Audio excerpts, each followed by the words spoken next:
বিবাড়িয়াটার ব্যাপারটাই আলাদা, ঠিক কিনা? মানে এখানে বাতিল আছে, হকের পরিমাণও কম নয়, ঠিক কিনা বলো?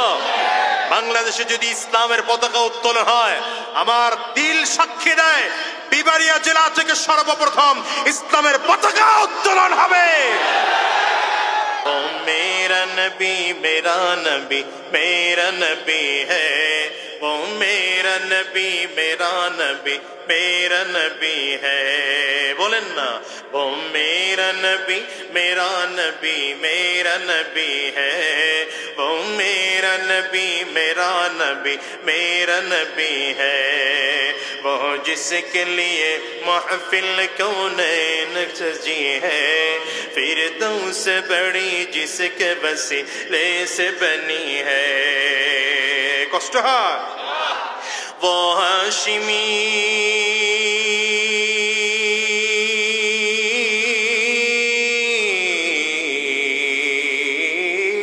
वो हाशिमी मक्की मदनी युल अरबी है, वो मेरा नबी मेरा नबी मेरा नबी है। बोलें बोलें बोलें, वो मेरा नबी मेरा नबी मेरा नबी है, वो मेरा नबी मेरा नबी मेरा नबी है।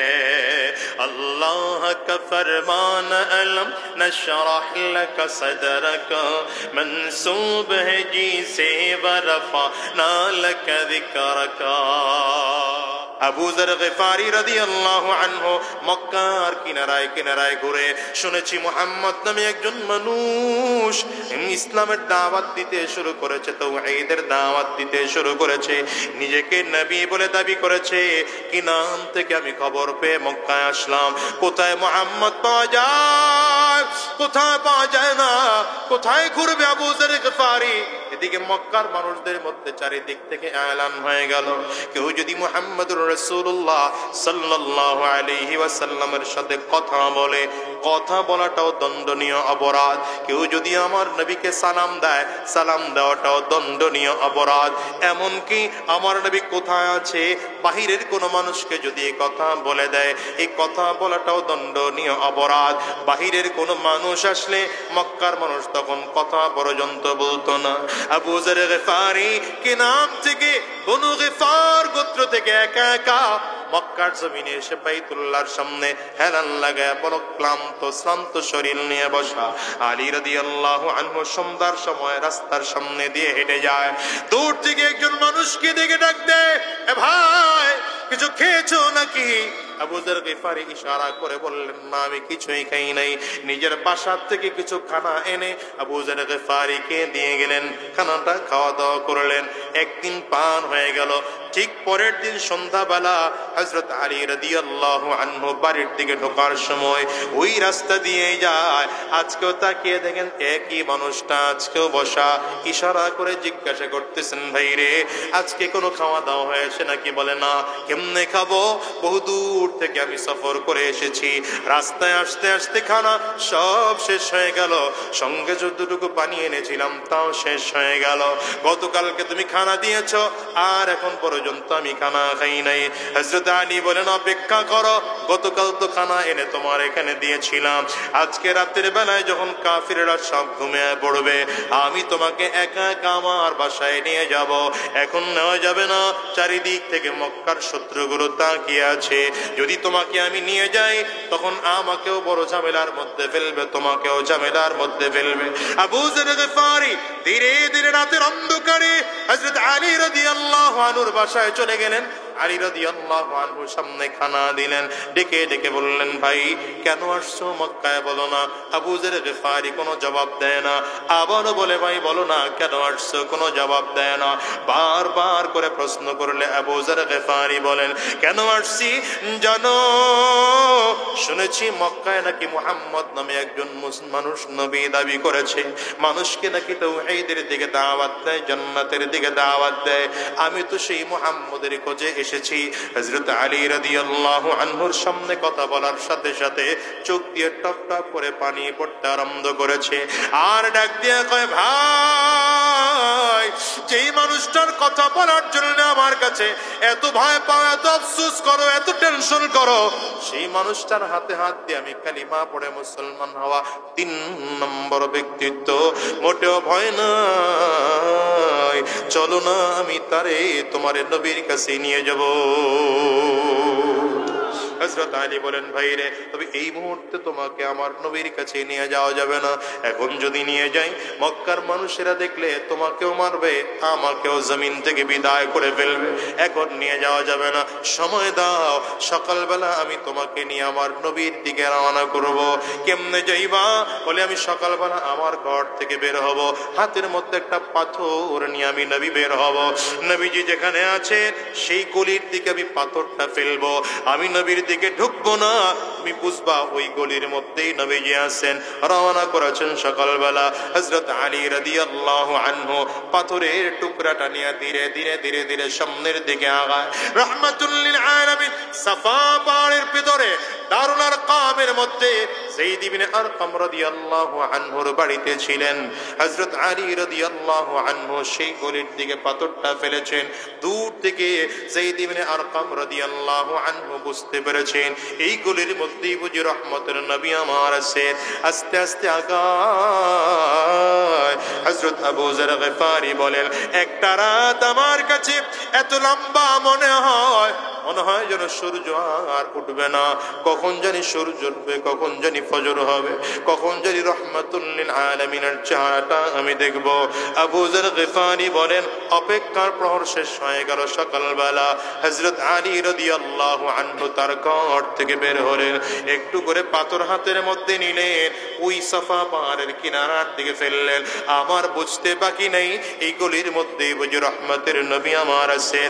আস্তে আস্তে আগায়। আবু যর গফারি কয়, আমার দিলের মধ্যে বড় কষ্ট হয়, একটু পরেই বুঝি আমি আমার নবীকে দেখব। নিজের বুকটা দুরু দুরু করতেছে। একদম পর্দার আড়ালে দাঁড়াইয়া রহমাতুল লিল আলামিনকে আওয়াজ পাওয়ার পরে একটু করে সালাম দিলাম, আসসালামু আলাইকুম ওয়া রাহমাতুল্লাহ।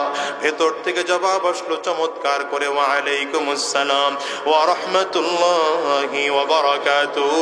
আওয়াজ শুনে বোঝা যায় পৃথিবীর এত সুন্দর আওয়াজ আমি আবু যর জীবনে আর শুনি না।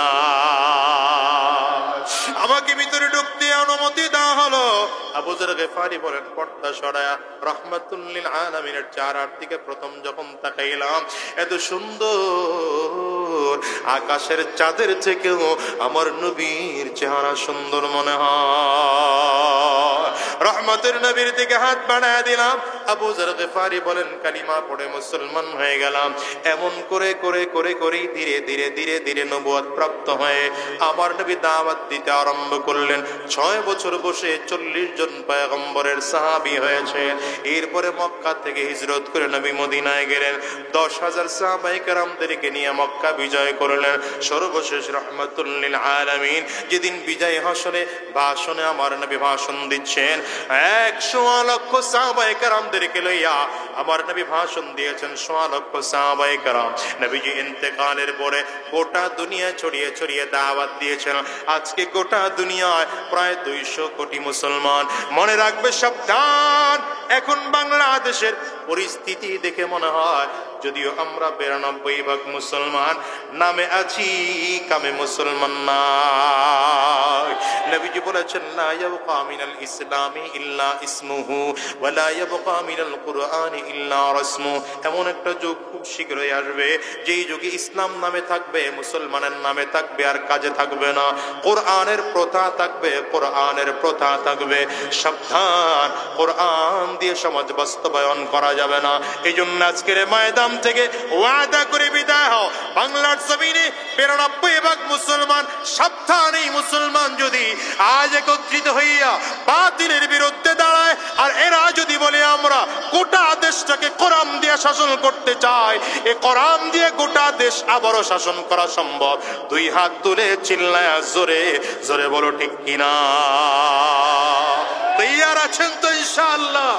আপনাদের জন্য সর্বশেষ কথা, শুভ সংবাদ দিয়ে যাই, আগামীর দিনে ভবিষ্যৎ ভালো। আমি তো দেখতেছি বাংলার আকাশে ইসলামের সূর্যোদয় দেখা যাচ্ছে, বাংলার বাতাসে ইসলামের পূর্বাভাস দেখা যাচ্ছে। উলামায়ে কেরাম কাঁধে কাঁধ মিলাচ্ছেন, হাতে হাত রাখতেছেন। খুব শীঘ্রই যদি ডাক আসে, ঘরে থাকবো না ইনশাআল্লাহ। ৭১-এর মতো, ৪৭-এর মতো, ২৪-এর মতো আবারও আমরা নেমে পড়বো। তৈয়ার আছি তো ইনশাআল্লাহ? আল্লাহ আমাদের কবুল করো। কারা কারা তৈয়ার, দেখি হাতগুলো উঁচা করে। الحمد لله الذي أحاط بكل شيء علما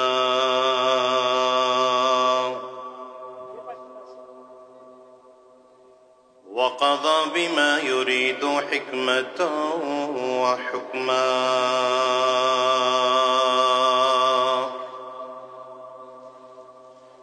وأنعم بالنعم ابتلاء وامتحانا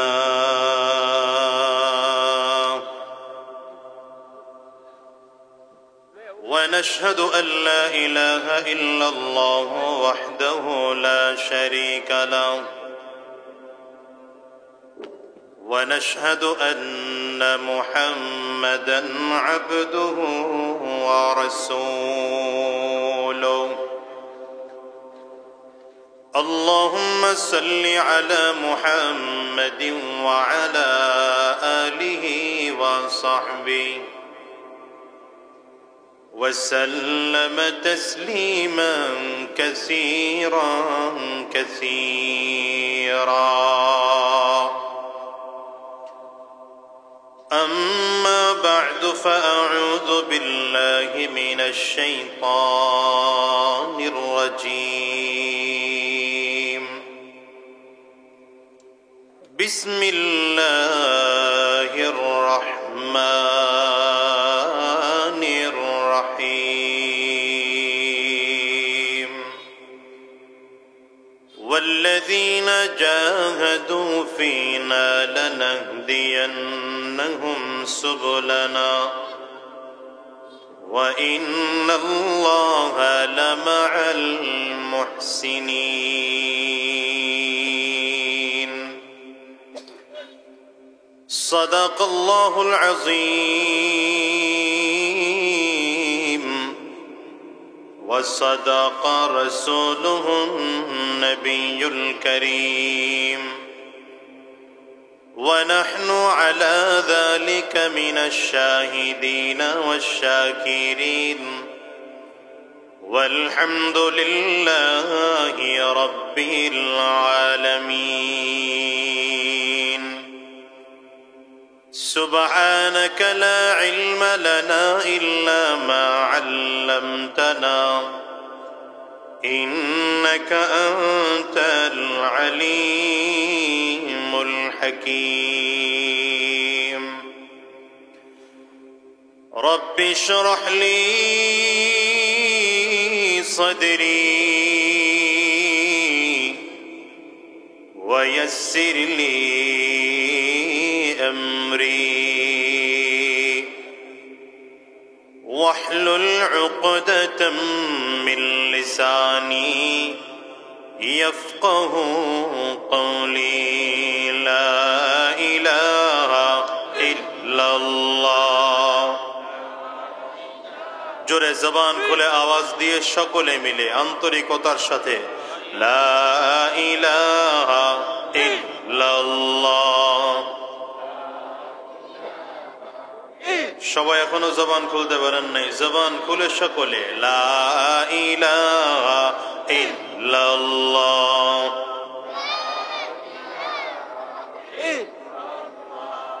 লা ইলাহা ইল্লাল্লাহ, লা ইলাহা ইল্লাল্লাহ, লা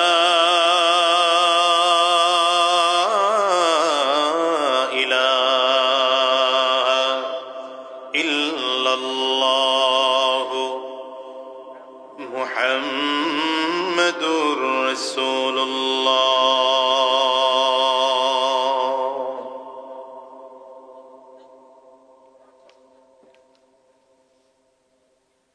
মিরাসানি হাফিজিয়া ইসলামিয়া মাদ্রাসার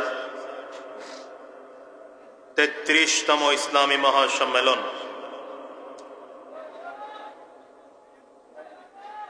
আজকের এই সম্মেলনের মোহতারাম সম্মানিত সভাপতি, অন্যান্য অতিথিবৃন্দ, এতক্ষণ অত্যন্ত গুরুত্বপূর্ণ আলোচনা করেছেন বাংলাদেশের অন্যতম আলেম দ্বীন হযরতুল আল্লামা মুফতি নজরুল ইসলাম কাসিমি সাহেব দামাত বরকাতুহুমুল আলিয়া।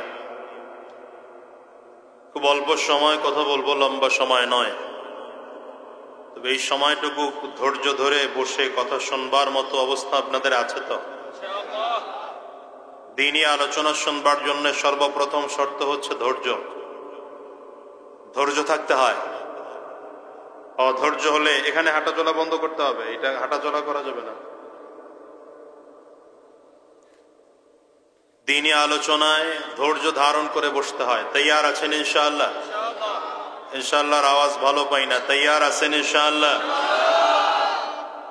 দ্বিতীয় নম্বর হলো, এখানে যতজন মানুষ বসেছেন দিলটাকে আল্লাহমুখী দ্বীনমুখী করে বসতে হবে ইনশাআল্লাহ। মনে রাখবেন, কৃষক কিন্তু সব জমিনে ফসল ফেলে না। ফেলে? কথা বলে না। আরো জোরে বলেন। আওয়াজ বাড়াইতে হবে, আওয়াজ কমাইলে চলবে না। কৃষক সব জমিনে ফসল ফেলে না। কৃষক কোন জমিনে ফসল ফেলে? যেই জমিনে বীজ ফেললে ফসল উৎপাদন করার ক্ষমতা রাখে। কি ঠিক না বেঠিক? আমি তো আসছি আপনাদের কাছে কোরআন ও হাদিসের বীজ রোপণ করার জন্য। যদি দেখি যে আপনাদের সিনা নামক জমিনটা বীজ গ্রহণ করার মতো যোগ্য, উপযুক্ত, তাহলে কিছু কথা বলা যাবে, নয়তো কথা না বলে চলে যেতে হবে। তৈয়ার আছেন ইনশাআল্লাহ? কারা কারা তৈয়ার? দুই হাত উঁচু করে আল্লাহ তাআলাকে দেখেন। ডানে আর বামে তাকিয়ে দেখেন, হাতকে তুলে নেই। হাতটা ধরে মোহাব্বতের সাথে হাত তুলে দেন। মাশাআল্লাহ, নারে তাকবীর। রাজনীতি ভালো মানুষের কাজ, বলেন ঠিক কিনা? রাজনীতি চরিত্রবান মানুষের কাজ, রাজনীতি ন্যায় নীতিবান মানুষের কাজ, রাজনীতি উলামায়ে কেরামদের কাজ।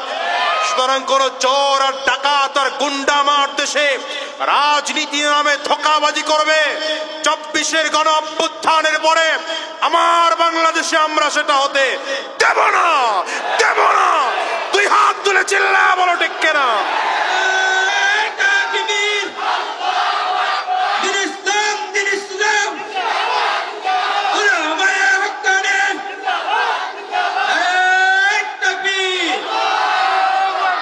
আলেমদের সাথে আছেন তো? আলেমদের সাথে না জালেমদের সাথে? আসতে বলে কেন? জোরে বলেন। তাকায় দেখেন তো কার চেহারা বেজার, মনে করবেন ঝামেলা আছে।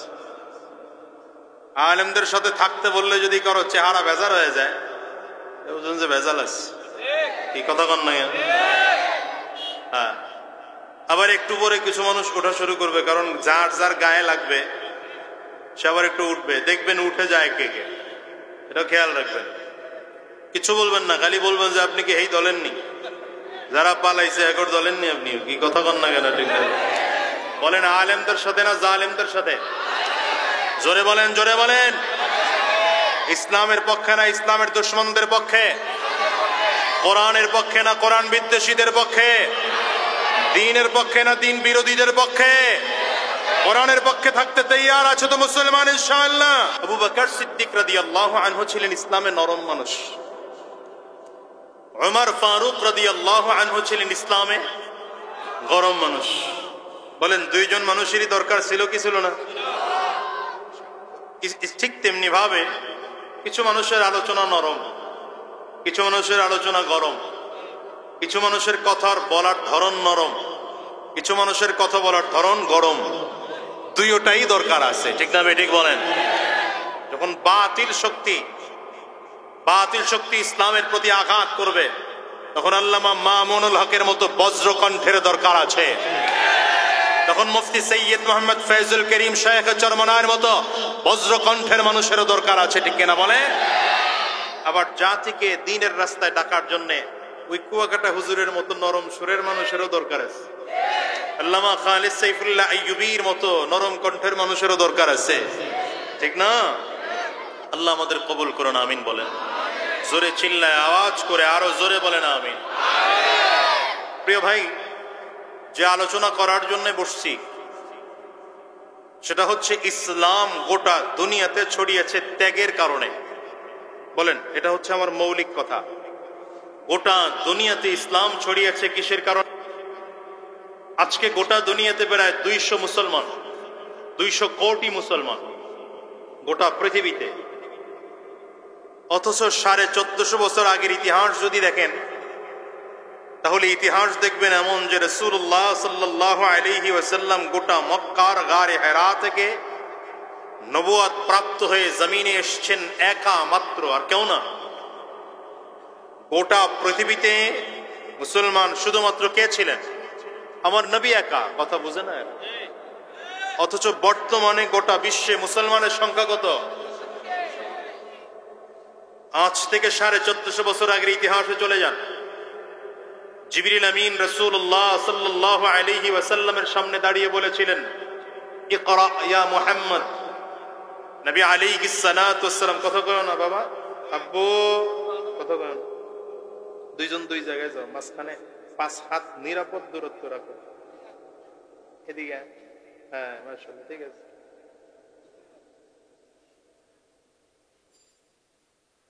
রাসূলুল্লাহ সাল্লাল্লাহু আলাইহি ওয়াসাল্লাম উত্তর দিয়েছেন, মা আনা বিকারিন, আমি তো পড়তে জানি না। সহিহ বুখারীর বর্ণনা, কিতাবুল ওয়াহির হাদিস।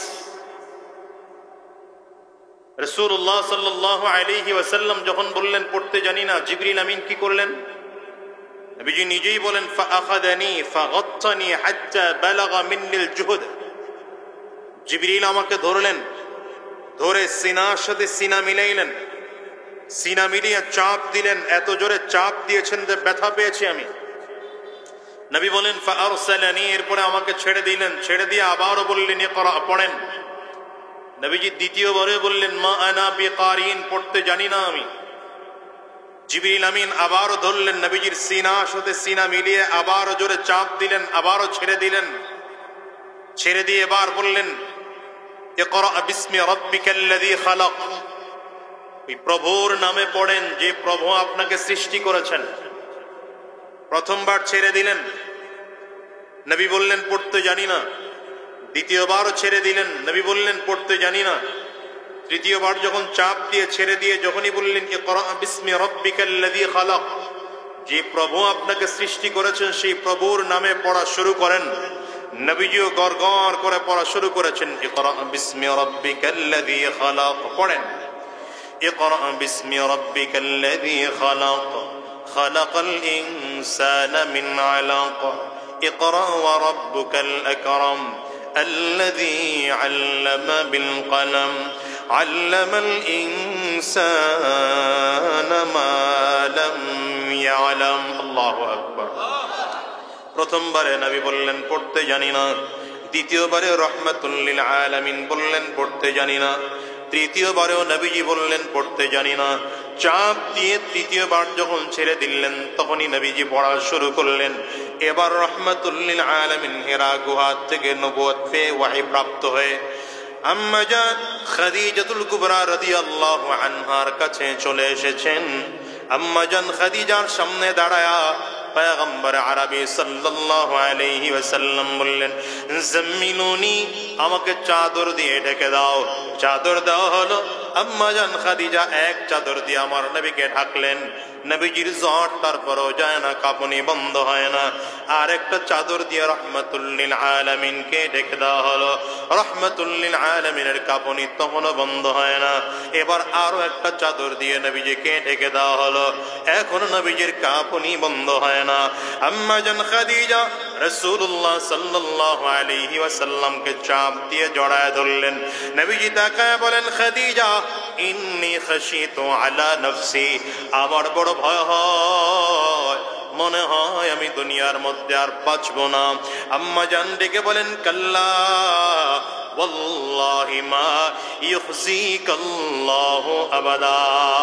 সাবধান পয়গম্বর, আপনার মধ্যে আলাদা আলাদা কিছু গুণ আছে, স্পেশাল স্পেশাল কিছু গুণ আছে। এই গুণাবলী মানুষদেরকে আল্লাহ তাআলা কোনদিন বিপদগ্রস্ত করবেন না। আম্মা জান খাদিজা রাদিয়াল্লাহু আনহা নিজের চাচাতো ভাই ওয়ারাকা বিন নওফালের কাছে পয়গম্বর আরবিকে নিয়ে রওনা হলেন। হযরত ওয়ারাকা বিন নওফাল নবীজির পুরো বর্ণনা শুনে ডেকে বললেন, হাদা নামুসুল্লাযী নাযালা আলা মুসা। এই ওয়াহী তো ওই ওয়াহী মনে হয়, এটা তো আসমানি ওই কথা মনে হয় যেটা মুসা আলাইহিস সালাতু ওয়াস সালামের উপরে নাযিল হয়েছিল। আম্মা জান খাদিজা রাদিয়াল্লাহু আনহা বুঝতে পেরেছেন আমার নবী পয়গম্বর হয়েছেন, নবুয়ত প্রাপ্ত হয়েছেন, আখিরি নবী আমার স্বামী নবী মুহাম্মদুর রাসূলুল্লাহ সাল্লাল্লাহু আলাইহি ওয়াসাল্লাম। ধরে ধরে বাসায় নিয়ে আসলেন। আম্মা জান খাদিজা রাদিয়াল্লাহু আনহা নবীর দিকে হাত বাড়ায় দিলেন, পয়গম্বর হাতটা বাড়ায় দিলাম, কালিমা পড়ায় দেন, মুসলমান হয়ে যাব। আল্লাহু আকবার, চিল্লা জোরে বলো।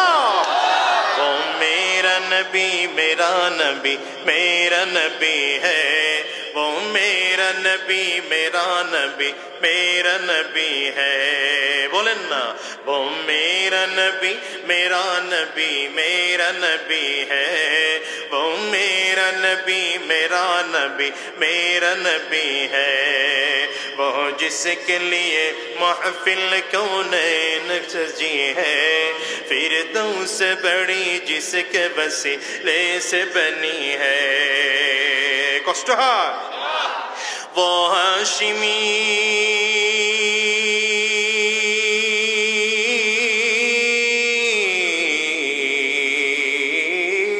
वो हाशिमी मक्की मदनी युल अरबी है, वो मेरा नबी मेरा नबी मेरा नबी है। बोलें बोलें बोलें, वो मेरा नबी मेरा नबी मेरा नबी है, वो मेरा नबी मेरा नबी मेरा नबी है। अल्लाह का फरमान अलम नशरह लक सदरक, मंसूब है जी से वरफअना लक ज़िक्रक। अल्लाह अकबर, जोरे बोलो। দুনিয়ার মুসলমান পয়গম্বর আরবি কুরআনুল কারীমে আমার আল্লাহ তাআলা 25 জন নবীর নাম নিয়েছেন, সবাইকে আল্লাহ তাআলা নাম ধরে ধরে ডেকেছেন, কিন্তু আল্লাহ তাআলা কোরআনে আমার নবীকে নাম ধরে ডাকেন নাই। আদম আলাইহিস সালামকে কোরআনে আল্লাহ ডেকেছেন ইয়া আদম বলে, ইব্রাহিম আলাইহিস সালামকে কোরআনে আল্লাহ ডেকেছেন ইয়া ইব্রাহিম বলে, ইসমাঈল আলাইহিস সালামকে আল্লাহ তাআলা কোরআনে নাম ধরে ডেকেছেন, আইয়ুব আলাইহিস সালামকে কোরআনে আল্লাহ তাআলা নাম ধরে ডেকেছেন, দাউদ আলাইহিস সালামকে আল্লাহ তাআলা কোরআনে নাম ধরে ডেকেছেন, ইসমাঈল আলাইহিস সালামকে কোরআনে আল্লাহ নাম ধরে ডেকেছেন, मूसा अलैहिस्सलाम को कुरान नाम धरे डेकेছেন, ঈসা আলাইহিসসালাম को अल्लाह ताआला कुरान नाम धरे डेकेছেন, किन्तु ना আমার নবীকে আল্লাহ তাআলা কুরআনের কোথাও নাম ধরে ডাকেননি। ডেকেছেন তো আলাদা উপাধি দিয়ে, তাহা বলে ডেকেছেন, ইয়াসিন বলে ডেকেছেন, ইয়া আইয়ুহাল মুজাম্মিল বলে ডেকেছেন, ইয়া আইয়ুহাল মুদ্দাসসির বলে ডেকেছেন। নবীজিকে আল্লাহ তাআলা কথা বলবেন নবীজির সাথে, তো আল্লাহ তাআলা চমৎকার করে, কত চমৎকার করে আল্লাহ বলেন, আলাম নাশরাহ লাকা সাদরাক ওয়া ওয়াদা'না আনকা বিজরাক আল্লাযী আনকাযা যাহরাক। নবীজিকে আল্লাহ তাআলা সান্তনা দেন, তো আল্লাহ তাআলা বলেন ওয়া রাফা'না লাকা যিকরাক, পুরনো স্মৃতি আল্লাহ আমার নবীকে স্মরণ করিয়ে দেন, তো আল্লাহ তাআলা বলেন আলাম ইয়াজিদকা ইয়াতীমান ফাআওয়া ওয়া ওয়াজাদাকা ضالا فهدى ووجدك عائلا فأغنى। আরে দুনিয়ার মুসলমানেরা রাসূলুল্লাহ সাল্লাল্লাহু আলাইহি ওয়াসাল্লাম কে আল্লাহ তাআলা এত সম্মান করে নবীজির নামটা কোরআনে মুহাম্মদ বলে না ডেকে বন্ধুর উপাধি ধরে ডাকে। আল্লাহু আকবার, চিল্লা বলো। আমার এই দেশের যুবকেরা নবী চিনে নাই, নবী না চিনার কারণে নবীজির আদর্শও বুঝে না, রেনাতের পিছনে দৌড়ায়। বলেন কার পিছনে দৌড়ায়? ওই নেতা নামাজ পড়ে না, যুবকও নামাজ পড়ে না, নেতাও নামাজ পড়ে না, কর্মীও নামাজ পড়ে না, নেতা রোজা রাখে না, কর্মীও রোজা রাখে না, নেতা হজ করে না, কর্মীও হজ করে না, নেতাও চাঁদাবাজ, কর্মীও চাঁদাবাজ, নেতা সুদখোর, কর্মীও সুদখোর, নেতা ঘুষখোর, কর্মীও ঘুষখোর, নেতা বাবা মায়ের অবাধ্য সন্তান, কর্মীও বাবা মায়ের অবাধ্য সন্তান, নেতা নেতা দেশদ্রোহী, দেশের দুশ্মন, জাতির দুশ্মন, কর্মীও জাতির দুশ্মন। যুবক, তোমার নেতা যদি আমার নবী হতো, রাসূলুল্লাহ সাল্লাল্লাহু আলাইহি ওয়াসাল্লাম যদি তোমার নেতা হলো, তাহলে আমার নবী ঘুষ খান নাই, তুমিও ঘুষ খেতে পারতে না। নবী সুদ খান নাই, তুমিও সুদ খেতে পারতে না। আমার নবী হারাম রাস্তায় চলেন নাই, তুমিও হারাম রাস্তায় চলতে পারতে না। আমার নবী এক ওয়াক্ত নামাজ ছাড়েন নাই, তুমিও নামাজ ছাড়তে পারতে না। আমার নবী রোজা জীবনে ছাড়েন নাই, তুমিও ছাড়তে পারতে না। আমার নবী দ্বীনের পথে চলেছেন, তুমিও দ্বীনের পথে চলতে। আমার নবী দ্বীন কায়েমের জন্য চেষ্টা ফিকির মেহনত করেছেন, তুমিও চেষ্টা ফিকির মেহনত করতে। আমার নবীও জান্নাতি ছিলেন, তুমিও জান্নাতি হয়ে যাইতে, ঠিক কিনা বলো? এই জন্য বলি দুনিয়ার নেতা টেতা বাদ দাও। জীবনে অনেক নেতা দেখছি, এই যে আমাদের দেশে নেতা আছে, কত নেতা, আবার বাচ্চারা এদের পিছনে দৌড়ায়, যুবকরা মিছিল দেয়, আমার ভাই তোমার ভাই, আমার ভাইয়ের চরিত্র জীবনেও বলবেন না, জীবনেও বলবেন না। কোন নেতার চরিত্র কোনদিন ফুলের মতো পবিত্র হতে পারে না। কোন নেতার চরিত্র ফুলের মতো পবিত্র হতে পারে না। ফুলের মতো চরিত্র ছিল একমাত্র আমার আপনার নবী রাসূলুল্লাহ সাল্লাল্লাহু আলাইহি ওয়াসাল্লামের, ঠিক কিনা বলেন? নেতার চরিত্র এখন বানাইছে ফুলের মতো পবিত্র। মিয়া বাদ দেন, দুনিয়ার নেতা টেতা বাদ দিয়ে নেতা যদি মানতে হয়, আমার নবীকে নেতা বানাবো। কাকে নেতা বানাবো বলো? আরো জোরে বলো, কাকে নেতা বানাবো? তোমার নেতা আমার নেতা। এই স্লোগানই জানে না, তোমার নেতা আমার নেতা। বাড়িয়াটার ব্যাপারটাই আলাদা, ঠিক কিনা? মানে এখানে বাতিল আছে, হকের পরিমাণও কম নয়, ঠিক কিনা বলো? বাংলাদেশে যদি ইসলামের পতাকা উত্তোলন হয়, আমার দিল সাক্ষী দেয়, বিবাড়িয়া জেলা থেকে সর্বপ্রথম ইসলামের পতাকা উত্তোলন হবে। গোটা পৃথিবীতে আমার নবী তখন একা মাত্র। এই আম্মাজান খাদিজা রাদিয়াল্লাহু আনহা মাত্র কালিমা পড়ে মুসলমান হয়েছেন। বলেন আমার নবীর উম্মত মাত্র একজন হয়েছেন, তিনি কে? আম্মাজান খাদিজা। আম্মাজান খাদিজার নবীজি নবুয়ত প্রাপ্তির আগেই বড় অবদান ছিল, বড় কষ্ট ছিল। কোথায় মক্কা আর কোথায় গারে হেরা। সেই গারে হেরা জমিন থেকে প্রায় 2100 ফিট উপরে একা একা হেঁটে হেঁটে হেঁটে হেঁটে মহিলা মানুষ নবীজির জন্য প্রতিদিন খানা পৌঁছায় দিয়ে আসতেন। আল্লাহু আকবার। আবু বকর সিদ্দিক রাদিয়াল্লাহু আনহু ছিলেন নবীজির সবথেকে কাছের, কিন্তু আবু বকর সিদ্দিক রাদিয়াল্লাহু আনহু সেদিন মক্কায় ছিলেন না। কোন কাজে, ব্যবসায়ী কাজে বের হয়েছিলেন, পরের দিন ফিরেছেন। আবু বকর সিদ্দিক রাদিয়াল্লাহু আনহু নবীজির সামনে এসে দাঁড়ালেন। আমার নবীজি ডাক দিয়া বলে, আবু বকর, আমি তো নবুয়ত প্রাপ্ত হলাম। আবু বকর সিদ্দিক রাদিয়াল্লাহু আনহু নবীজির দিকে তাকায় আছেন। নবীজিও আবু বকর সিদ্দিক রাদিয়াল্লাহু আনহুর দিকে তাকায় আছেন। আপনারা জানেন, সকল সাহাবীরা নবীজিকে পরীক্ষা নিরীক্ষা করেছে, প্রশ্ন করেছে, তারপরে কালিমা পড়ে মুসলমান হয়েছেন। কিন্তু আবু বকর সিদ্দিক রাদিয়াল্লাহু আনহু কোনো প্রশ্ন করেন নাই, প্রশ্ন ছাড়া নবীজির হাতে হাত দিয়ে কালিমা পড়ে মুসলমান। আজকে আবু বকর সিদ্দিক নবীজির দিকে তাকিয়ে আছেন, নবীজি আবু বকর সিদ্দিক রাদিয়াল্লাহু আনহুর দিকে তাকিয়ে আছেন। হঠাৎ করে নবীজি ডাক দেয়, আবু বকর, একটু মনে করো তো 18 বছর আগের কথা। কত বছর আগের কথা? 18 বছর না, আরো বেশি হবে, 22 বছর আগের কথা। নবীজির বয়স যখন 18, নবীজির বয়স কত? আল্লাহু আকবার। আবু বকর সিদ্দিক রাদিয়াল্লাহু আনহু আর আমার নবী তখনকার সময় একবার সফরে রওনা করেছিলেন, ব্যবসায়ী কোন সফরে। রাত্রি যাপন করার জন্য দুজন একই তাঁবুর মধ্যে ঘুমানো। এই রাত্রিবেলা আবু বকর সিদ্দিক রাদিয়াল্লাহু আনহু স্বপ্ন দেখতেছেন, যিনি আখিরি জামানার পয়গম্বর হবে, তার এই কিছু গুণ থাকবে। যিনি আখিরি জামানার হাতে হাত দিয়ে পুরুষদের মধ্যে প্রথম মুসলমান হবেন, নবীজির প্রধান সহকারী হবেন, তার এই কিছু গুণ থাকবে। আবু বকর সিদ্দিক রাদিয়াল্লাহু আনহু স্বপ্নের বিষয়টা মিলায় দেখেন, এই গুণের সাথে আমার মিল আছে আর মুহাম্মাদের মিল আছে। তাইলে নবীকে আর প্রধান সহকারীকে চিন্তা করতেছেন মনে মনে, বলেন নাই কারো কাছে। আজকে 22 বছর পরে রাসূলুল্লাহ সাল্লাল্লাহু আলাইহি ওয়াসাল্লাম এমনকি নবীর কাছেও তখনও বলেন নাই। আজকে নবীজি ডাক দেয়, আবু বকর ওই যে স্বপ্ন দেখছিলা, স্বপ্নের তোমাকে যেই গুণাবলী দেখানো হয়েছিল সেই গুণের গুণান্বিত আমি নবী মুহাম্মদুর রাসূলুল্লাহ। কোনো কথা নাই, আবু বকর হাত বাড়িয়ে দিয়েছেন, হুজুর কালিমা পড়ায়া দেন, মুসলমান হয়ে যাব। পড়েন লা ইলাহা ইল্লাল্লাহু মুহাম্মাদুর রাসূলুল্লাহ,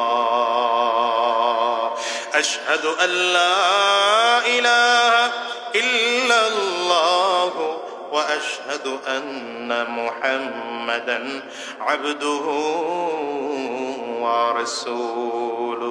আবু বকর সিদ্দিক রাদিয়াল্লাহু আনহু কালিমা পড়ে মুসলমান হয়ে গেলেন। আবু বকর সিদ্দিক রাদিয়াল্লাহু আনহু কালিমা পড়ে মুসলমান হওয়ার পরে রাসূলুল্লাহ সাল্লাল্লাহু আলাইহি ওয়াসাল্লামের দ্বীনের উপরে টিকে থাকতে গিয়া নিজের বাড়ি ঘর টাকা পয়সা ব্যবসা বাণিজ্য ধীরে ধীরে ধীরে ধীরে সব দিনের রাস্তায় দান করে করে করে করে এবার আবু বকর সিদ্দিক একমাত্র গরীব। মদিনায় আবু বকর সিদ্দিক যখন হাঁটতেন নবীজির সামনে মাঝে মাঝে ছালার চট দিয়ে জামা বানাইতেন, মাথার পাগড়িটাও ছালার চট দিয়ে বানাইতেন। একদিন আমার নবী আবু বকর সিদ্দিক রাদিয়াল্লাহু আনহুর দিকে তাকিয়ে চোখের পানিগুলো ফেলে ফেলে কান্না করেন। এই আবু বকর তো সেই আবু বকর যে আবু বকর মক্কার বাজারের সব থেকে বড় ব্যবসায়ী ছিল। আজকে আবু বকর এত গরীব, আবু বকর আজকে ছালার চট পড়ে পড়ে ঘুরতেছে। নবী আমার ডেকে বলেন, আবু বকর এত সম্পদ ছিল তোমার, মক্কার বাজারের সব থেকে দামি কাপড় দিয়ে তুমি জামা বানাইতা, মক্কার বড় বড় ব্যবসায়ীরা তোমাকে দিয়ে পরামর্শ নিয়ে নিয়ে তারপরে ব্যবসা বাণিজ্য করত, কিন্তু আজকে এত কেন গরিব? আবু বকর বলেন, পয়গম্বর আমার কাছে তিনটা জিনিস সব থেকে প্রিয়, এই কারণে ধীরে ধীরে ধীরে ধীরে আমি গরিব হয়ে গিয়েছি। তবে আফসোস নাই, গরিব হলেও আমি আমার নবীকে পাইলাম। আবু বকর বলেন, তিনটা জিনিস আমার কাছে দুনিয়ার মধ্যে সব থেকে প্রিয়, কারণ এর আগে আমার নবীজি নিজেই বলেছেন, হুব্বিবা ইলাইয়া মিন দুনিয়াকুম সালাস, গোটা দুনিয়ার মধ্য থেকে আমি নবীর কাছে তিনটা জিনিস সব থেকে প্রিয়। এর মধ্যে এক নম্বর প্রিয় আত্মীব, সুগন্ধি আমি আবু বকরের কাছে সবচেয়ে, আমি নবীর কাছে সব থেকে প্রিয়।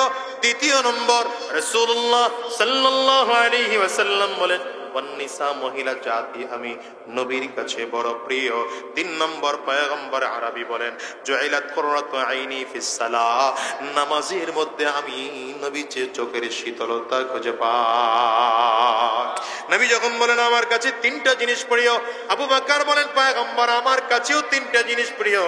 এর মধ্যে এক নম্বর প্রিয় আন-নাজরু ইলা ওয়াজহি রাসূলিল্লাহ, পয়গম্বর আপনার সুন্দর চেহারার দিকে তাকিয়ে থাকা আমার কাছে প্রিয়। নবীর দিকে তাকায় থাকা সাহাবায়ে কেরামদের প্রিয় কাজ ছিল। এখন বলেন আপনার আমার কাছে প্রিয় কাজ কোনটা? নবী তো নাই, সাহাবীও নাই, তাবিঈন নাই, তাবে তাবিঈনও নাই, আইম্মা মুজতাহিদিন নাই, উলামায়ে মুতাকাদ্দিমিনও নাই, মুতাআখিরিনও নাই। আব্দুল্লাহ ইবনে আব্বাস রাদিয়াল্লাহু আনহু বলেন, নবী যখন পাইবা না, নবীর ওয়ারিস উলামায়ে কেরামদেরকে পাইলে তার চেহারার দিকে তাকায়া মনে করবা নবীর চেহারার দিকে তাকাই। নবীর চেহারার দিকে তাকাইলাম কেমনে? ওই যে নবীর সাথে চেহারার মিল আছে। নবী যেমন দাড়ি ছিল, আলেমের মুখে তেমন দাড়ি আছে। নবীর মাথায় যেমন টুপি ছিল, আলেমের মুখে তেমন টুপি আছে। নবীর যেমন সুন্নতি পোশাক ছিল, আলেমের মুখেও আলেমের শরীরেও সুন্নতি পোশাক আছে। নবী যেমন করে খানা খায়, আলেম তেমন করে খানা খায়। নবী যেমন করে কথা বলেন, আলেমও তেমন করে কথা বলেন। নবী যেমন করে চলতেন, হক্কানি উলামায়ে কেরামরাও তেমন করে চলতেন। এই জন্য আবু বকর সিদ্দিকের কাছে প্রিয় হলো নবীজির চেহারার দিকে তাকিয়ে থাকা। আমরা নবী পাবো না, কিন্তু উলামায়ে কেরামদের দিকে দেখলে অন্তত মুহাব্বতের নজরে তাকাবো। তো কোন আলেম দেখলে, দিনদার দেখলে যদি কারো চেহারার মধ্যে সামান্য পরিমাণ বিদ্বেষ তৈরি হয়, মনে রাখবেন আপনার ঈমানে ভেজাল আছে। কিসে ভেজাল আছে?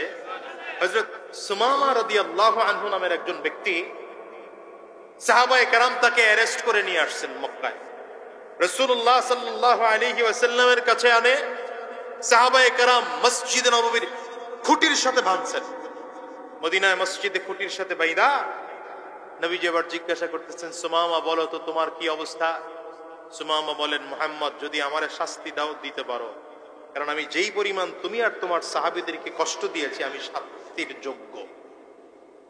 দ্বিতীয় নম্বর, যদি তুমি আমাকে মাফ করে দাও দিতে পারো, তুমি তো দয়ালু মানুষ, মাফ করে দিতে পারো। নবীজি বলেন, তুমি কি ঈমান আনতে চাও না? সুমামা কোনো উত্তরই দেয় না। বোঝা যায় যে সে কালিমা পড়তে চায় না। একদিন গেছে গা, দ্বিতীয় দিন এসে নবীজি আবারও জিজ্ঞাসা করেন, কি খবর? উত্তরই একই। তৃতীয় দিন নবীজি এসে জিজ্ঞাসা করলেন, খবর কি? সুমামার উত্তরই একটাই। নবীজি সাহাবায়ে কেরামদেরকে বললেন, রশিটা ছেড়ে দাও। বান ছেড়ে দেওয়া হলো। সুমামা মসজিদ থেকে বের হয়ে একটু দূরে গিয়া সুন্দর করে চমৎকার করে একটা কূপের পাড়ে দাঁড়ায় গোসল করছে।